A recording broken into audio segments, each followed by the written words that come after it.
Craft cocktails, from the classics to zero-proof drinks, are all around us. But what if we told you that craft cocktails are actually a relatively recent addition to the culinary scene? My name is Toni Tipton-Martin, and I'm the editor-in-chief of Cook's Country at America's Test Kitchen. I want to introduce you to a podcast mini-series I'm hosting called 100 Proof, The Journey of the American Cocktail. Over 6 episodes, we'll look at how mixed drinks offer us a window into what was happening in America during the dawn of the cocktail. We'll then take you to the present day to contemplate what forces led to our modern cocktail renaissance. And along the way, we'll of course be sharing cocktail recipes with you. Subscribe to Proof from America's Test Kitchen so you won't miss the first episode. It drops on Thursday, May 23rd. Again, that's Proof, Proof, from America's Test Kitchen. Cheers. You're listening to Heritage Radio Network.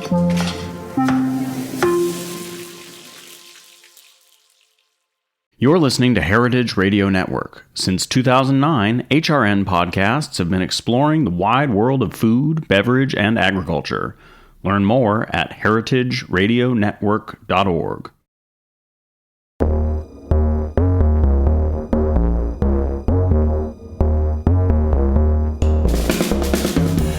This is Gastronomica, an HRN podcast. I'm your host for today, Jackie Rowell.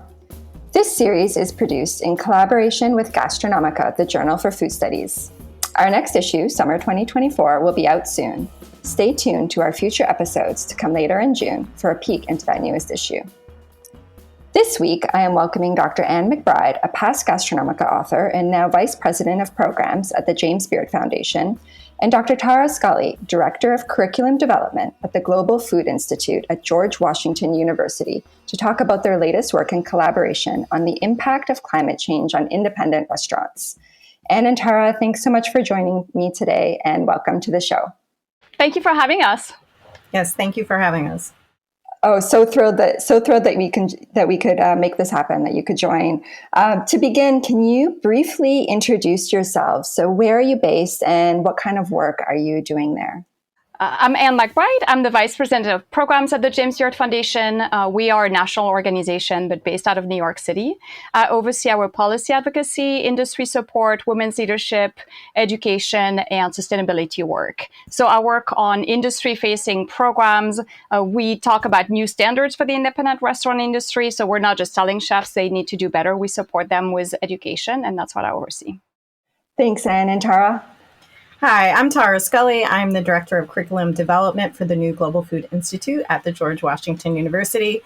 I am in DC, of course, because that's where GW is located. And my background is a variety. I'm kind of like a jack of all trades in biology. I've done everything from gene therapy to cosmetic research to now I'm on nutrition, and I've done water quality testing. So my main focus right now is trying to help the new institute build its curriculum around course design and development. We have some great new courses that we're helping to support build out this year, and I'm very excited about rolling out our new leadership minor in food studies. And you've partnered with the James Beard Foundation on research and advocacy related to climate change and restaurants, and you recently released a public report titled The Climate Reality for Independent Restaurants, a deep dive into the supply chain and new economic realities. So before we turn to the report, can you tell us about the broader initiative? How did James Beard Foundation and George Washington University come together to partner on this project? So the Global Food Institute was actually founded by Chef Jose Andres. So he was our main connection to the James Beard Foundation. And through our partnership, we decided that this was a research project that we can undertake as our, brand new institute was getting formed, that we can start our collaborations across our universities. So just to give you a little info about the report, at GW, we actually had 15 grad students from across 5 different schools, along with 4 faculty from across 4 different schools. So that's pretty amazing at the start of a new institute to build a research team that quickly. But it does show how amazing everybody's interest is in the food industry and how much we want to support this type of research to then change policy. And then on our end at the foundation, we're anchoring what we do in research. That's a new development for us, and it was really important to make this economic case, which the economic being the key here, around the impact of climate change on independent restaurants. The fact that this is affecting what restaurants are paying for their ingredients, what they're putting on their menus, the number of staff they're able to have, the days they're closed, all these kind of things. And so partnering with the Global Food Institute made so much sense because they had all of the research capacities, as Tara just said. Having 15 grad students and a number of faculty involved in this project means that we were really able to do this in a very short time frame and have this very robust report, because there's so much anecdotal facts around independent restaurants in particular.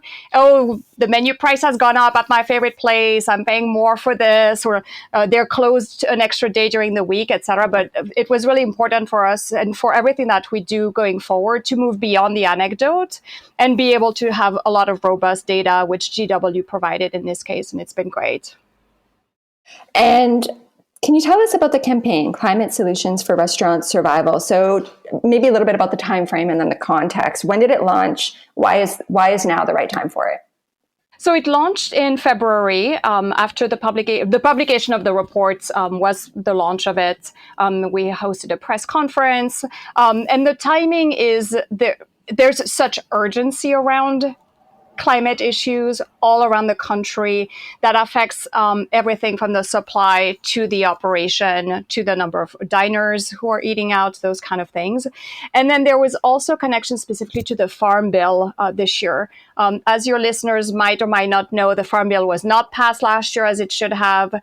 So there's still a lot happening in both the Senate and the House around a new Farm Bill. And so this was a unique opportunity also to then be able to interact with lawmakers and make an argument around the need for conservation legislation and programs, especially to be part of the next Farm Bill to really help mitigate the impact of climate change on restaurants and on farms. And who does this primarily engage as a campaign? The campaign is for chefs. We have three audiences really for it. So the industry, because this is arming them with tools to then go and talk to their representatives, talk to their diners. The primary audience of the chefs is lawmakers, and those are the toolkits that we've also developed. And then there's a third category of media, donors, industry, customers, for everyone to really understand this tragic reality that restaurants are facing today, and to be able to understand it with the data that the report provides. So this was important for us, that this is an advocacy campaign that has this very robust 60-plus page document that serves as the foundation of it all. And then we do a lot of translation work. So we have a 2-pager take action summary for chefs, for example, that they can download. They may or may not read the whole 60-plus pages. They can, but otherwise, here are the talking points. We always arm them with that kind of things. And this conversation is really timely. We're talking in the first week of June, first few days of June. HRN's editorial theme in May was adaptation, and in June is celebration. And this coming week, the James Beard Foundation is celebrating chefs and leaders in the restaurant industry at the annual awards. So how does this particular initiative engage James Beard Foundation's broader mission? So on the advocacy side of things, it builds on the 12 plus years of advocacy work that we've been doing. We have a long-standing chef bootcamp for policy and change, which has trained chefs in using their voices for change in the food system, and around, whether it's hunger, malnutrition, climate, around causes that they care about. In 2023, we also released our first policy agenda, which was about JBF putting a stake in the ground around the policies that matter to us and what we're advocating for as well, not just supporting others' advocacy. And then it's really at the core of our mission. I mean, we're about new standards around excellence, sustainability, and equity in the restaurant industry. And climate really touches on all of this. It exposes the fragilities that exist in every corner of the restaurant industry. I mean, we saw in 2020 how fragile the industry is, how many businesses are at risk constantly. The typical margins in the restaurant industry are around 4%, 3 to 5% of profit. It's minimum. In a lot of small restaurants, one table not showing up one night is, that means you're in the red that night. If you have to close a couple of extra days because it's too hot, too cold, too rainy, if there's a flood, a drought, if your ingredients are going up by 20, 30, 40%, which we see regularly in the data we're collecting from chefs, all of that is very, very affected. So JBF celebrates a strong and brilliant and vibrant restaurant industry, and we want to make sure that we are doing everything in our power to ensure that it stays so. And I guess a follow-up question on this, why are chefs and restaurateurs well placed to help advance climate solutions and advocate for change in this moment? And this is, I think, a bigger question for you, drawing on your background and your past research on the changing role of the chef. How does that inform your view on this? So chefs are at the centers of their communities and really function as trusted liaisons between lawmakers and diners and farmers. Lawmakers eat whether it's at the local, state, or federal level, eat in restaurants all the time, use restaurants for their fundraisers. So chefs have a unique access very often.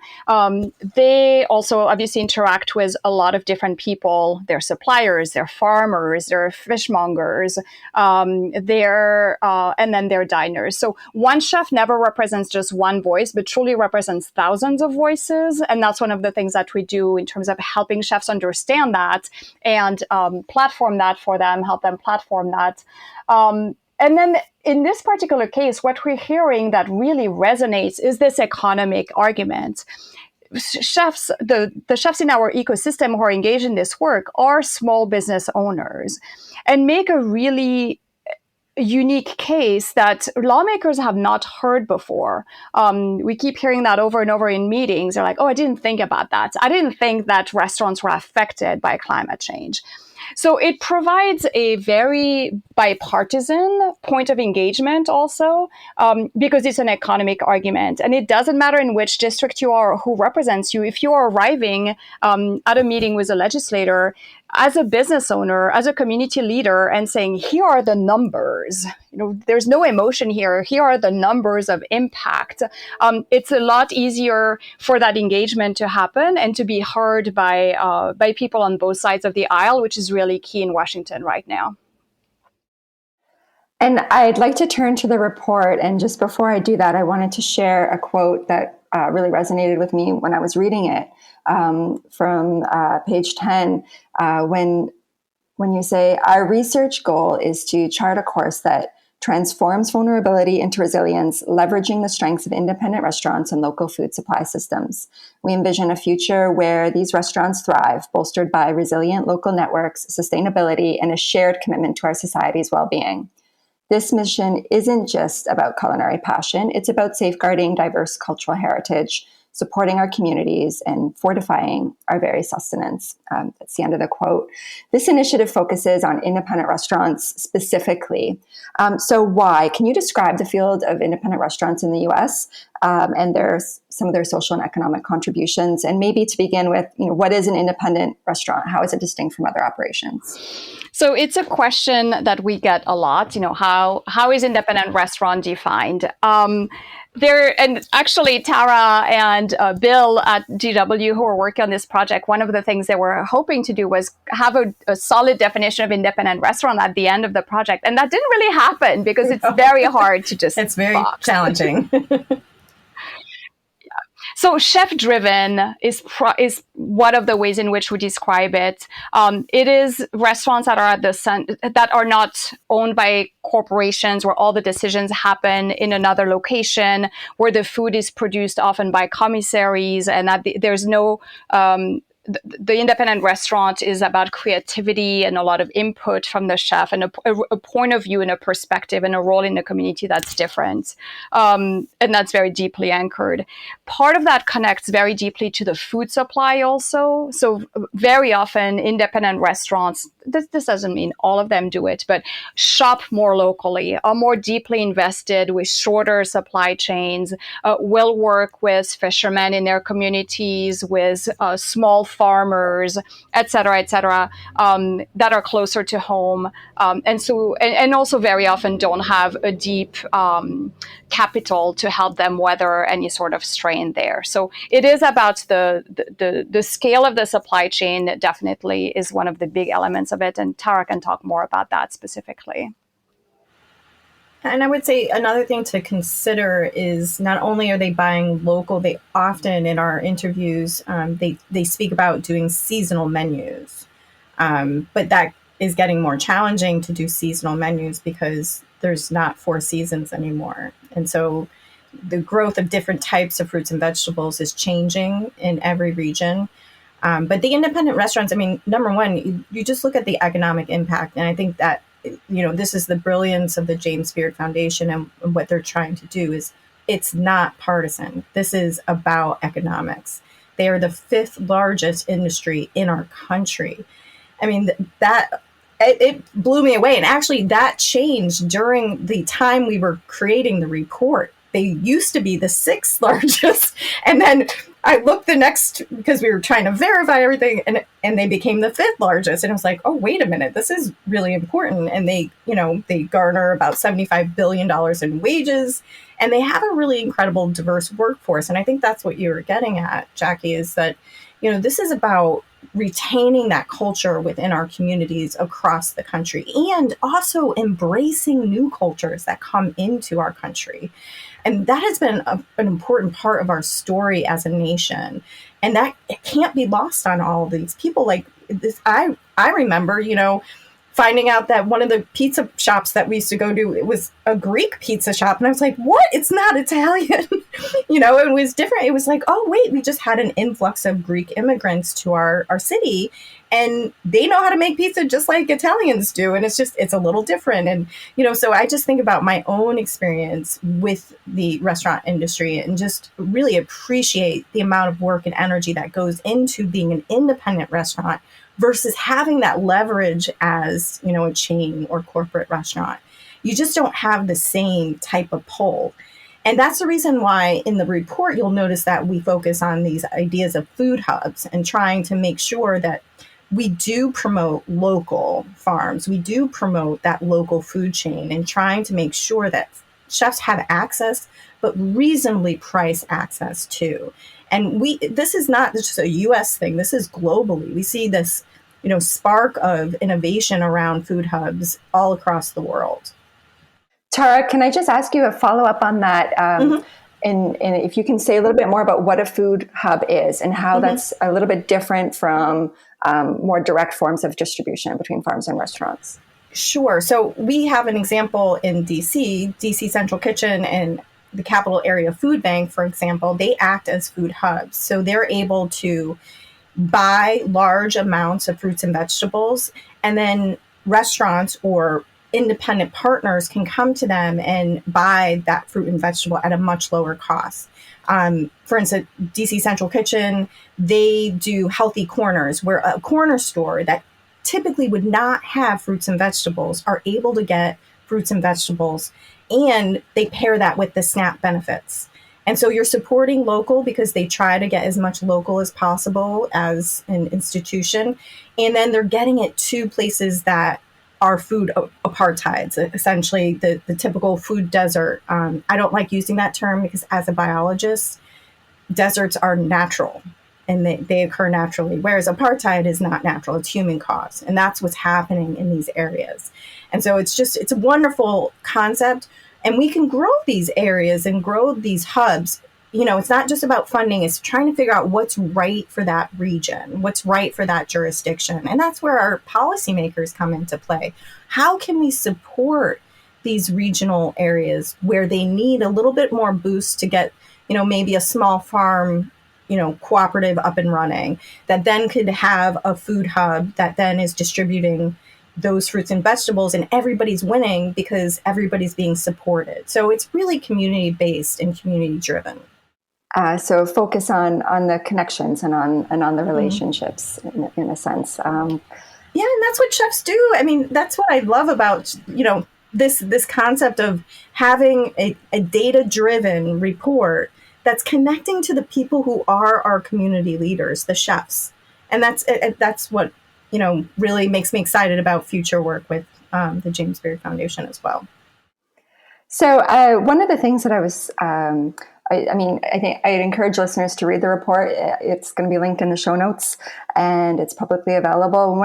And there's a lot of data in there.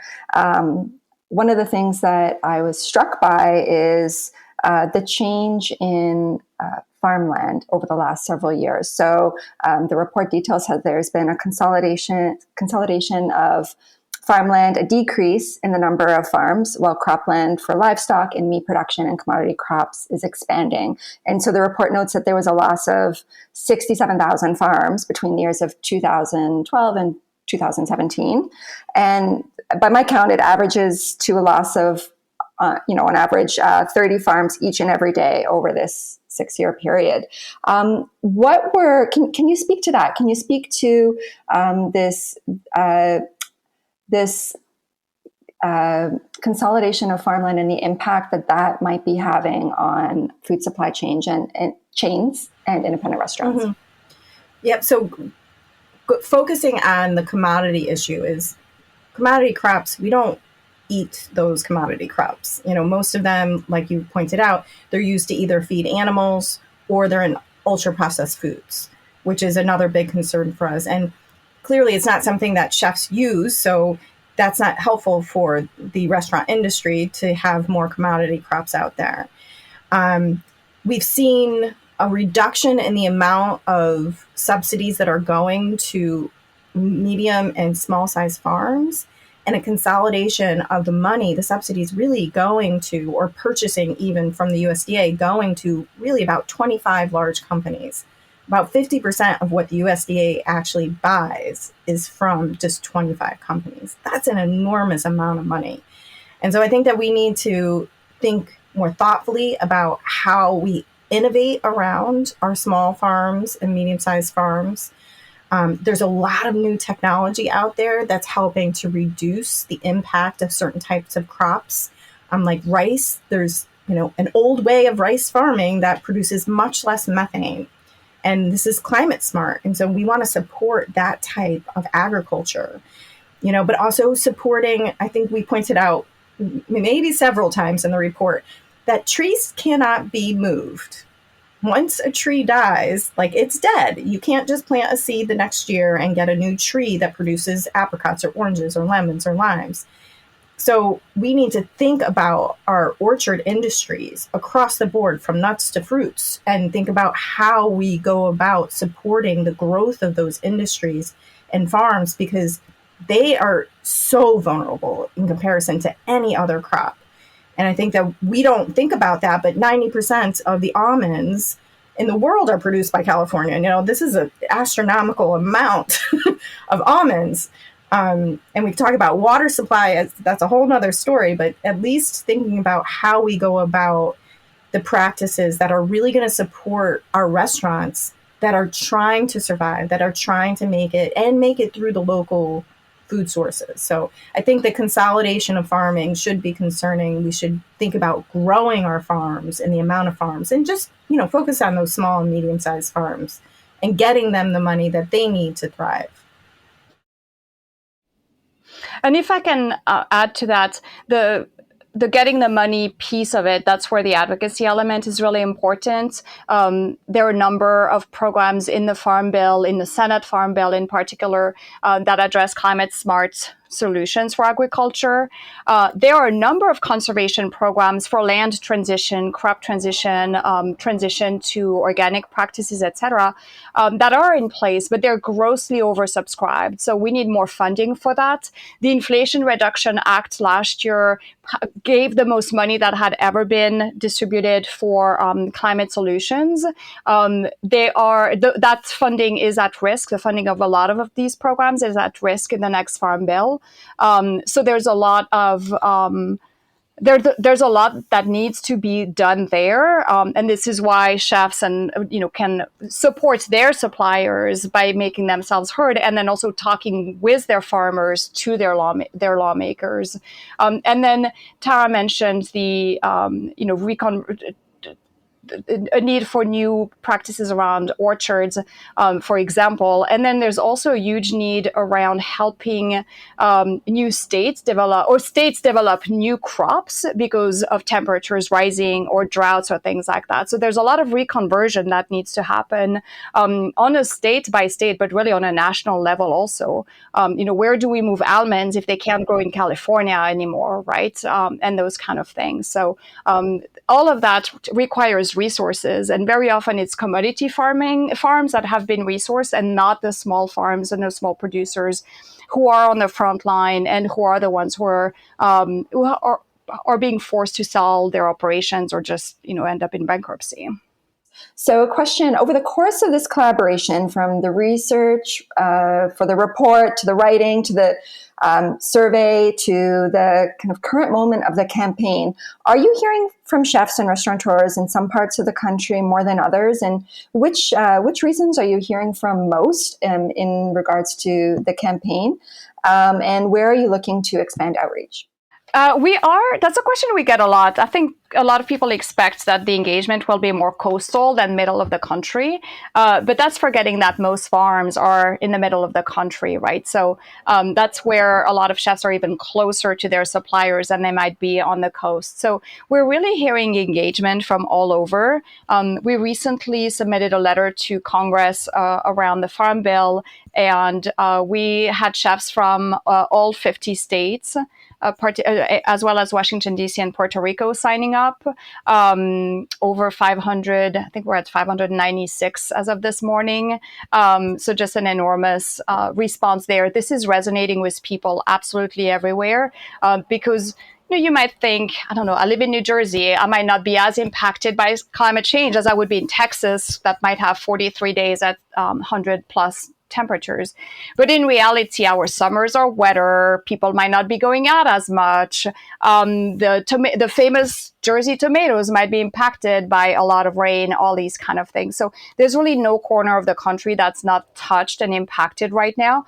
Or you can have a restaurateur in Ohio who suddenly doesn't have access to citrus from Florida or Texas as much, or almonds from California, et cetera, et cetera. So we're hearing from everyone everywhere, which is absolutely wonderful. A typical James Beard chef tends to be in urban areas.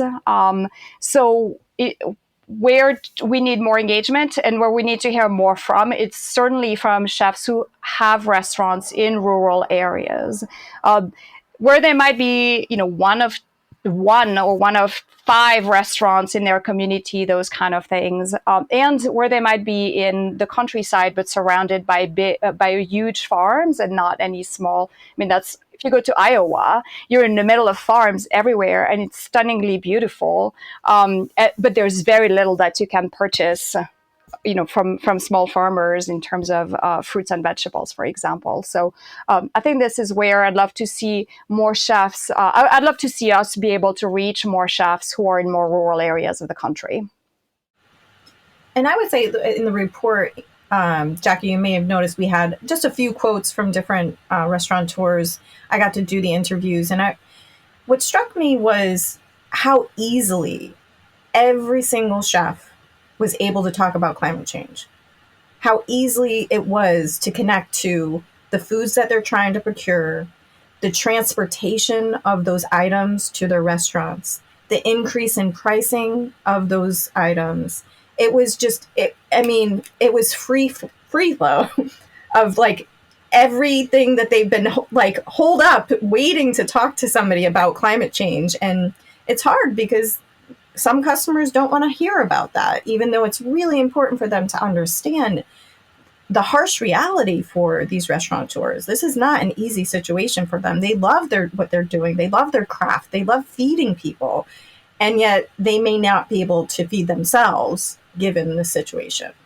What you just said reminded me of a chef from North Carolina who was just with us in DC, and she was saying that the temperatures throughout May have been warmer, have been like what would normally be July temperatures. So that means way more usage of air conditioning. So electricity bills that are going through the roof 2 months earlier than they normally would.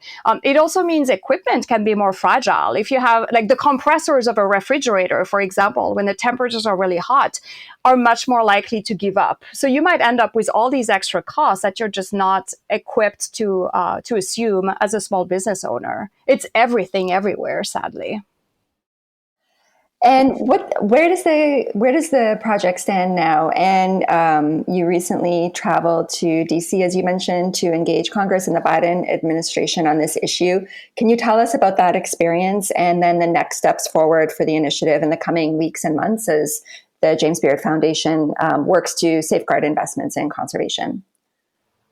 So the experience in DC it really highlighted the fact that this economic argument is one that is new to lawmakers. And, it's always surprising, especially being so close to chefs and restaurants, when people are like, oh, I didn't think about them as small business owners were impacted by that. So that was, and it's something I wish we didn't have to do, right? But obviously, this is an issue that is very clear and, as such, resonates very well with people. The chefs also tend to be just very charismatic folks. So their lawmakers were excited to meet them and engage with them.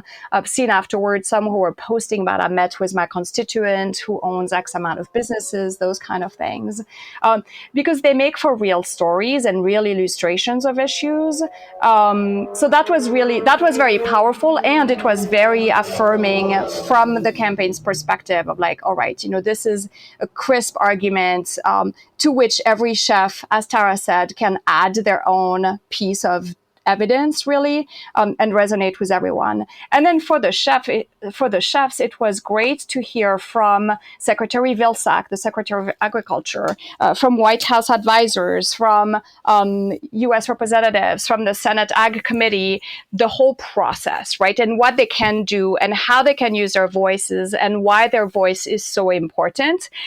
So it just galvanized them and created such energy around this that puts a lot of fuel behind the campaign. I've been mentioning the Farm Bill in this effort. This is not a short-term campaign for us. Obviously, we expect the impact of climate change and the need for legislation to be one that will last for years, if not decades. So this is a long-term commitment and engagement for us. Right now, we are collecting from chefs industry experience surveys, what we call them. So we ask people to submit data on the number of days they've been closed because of climate, the staff they may have laid off, their profit margin, their increase in costs, all these kind of things, so that we can continue collecting that kind of information and that kind of data as well to continue making the argument. Because as Tara and the Global Food Institute team found out, there's very little data that captures specifically the independent restaurant industry.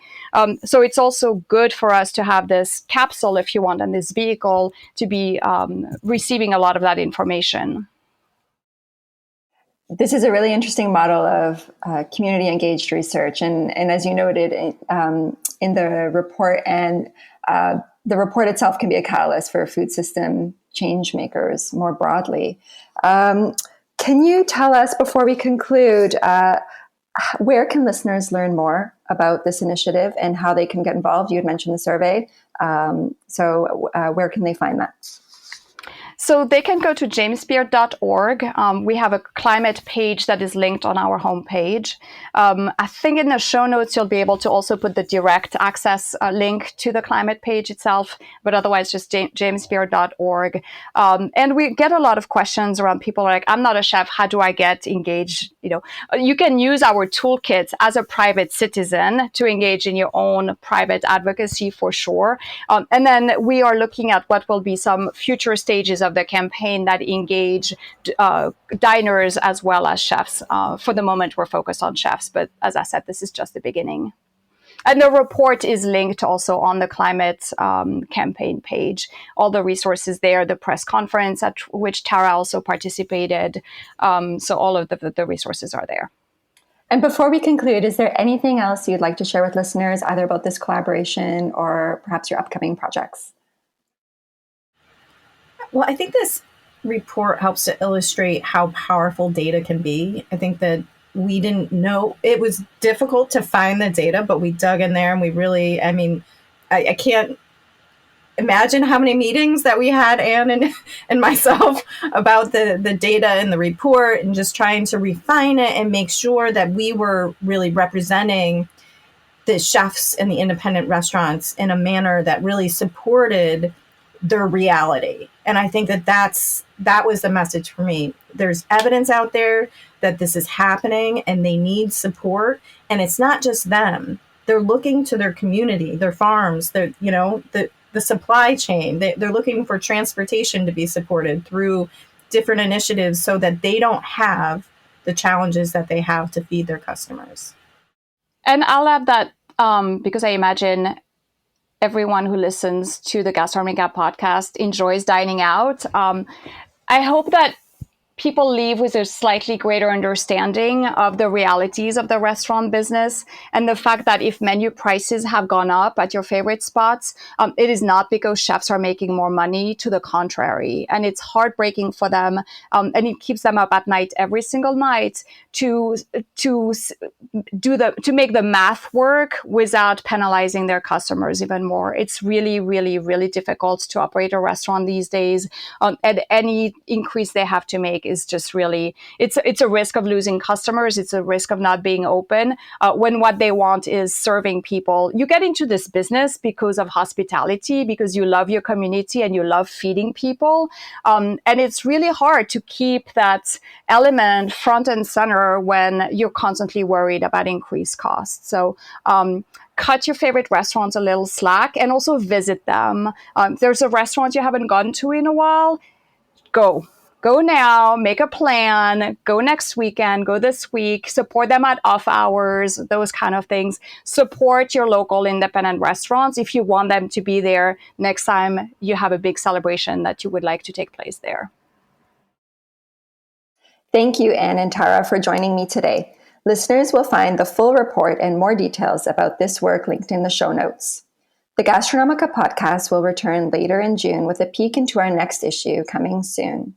Subscribe to the Gastronomica podcast feed on your favorite platform to stay updated on our newest episodes this season.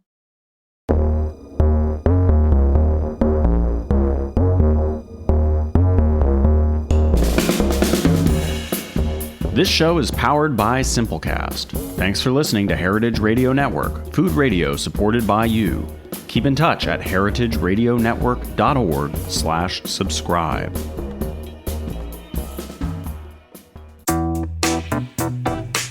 Hi, listeners. We want to tell you about a podcast we're really digging. It's called Christopher Kimball's Milk Street Radio. Every week, they travel the world to find the most fascinating stories about food, including children who harvest cod tongues after school in Norway and a detective who tracks down food thieves. And on Milk Street Radio, you can always find the unexpected. The comedian who ranks apples using an elaborate 100-point system, the secret history of grocery stores, and how to eat your way through Italy. They also interview the most beloved names in food like Jacques Pepin, Sola El-Whaley, Jose Andres, Jet Tila, Ina Garten, Nigella Lawson, and Padma Lakshmi. Plus, co-hosts Christopher Kimball and Sarah Moulton do live calls with listeners and answer their questions about ingredients, techniques, and culinary mysteries. Like, why roasting a leg of lamb made one color's oven explode? Ever wonder why your bread won't rise or your souffle falls flat? Chris and Sarah have the answers. You'll also hear from a rotating cast of contributors, including Kenji Lopez-Alt, Cheryl Day, Dan Pashman from The Sporkful, and Alex Ainuz, a French guy cooking from YouTube. Take a listen at 177milkstreet.com/radio or just search your podcast app for Milk Street Radio.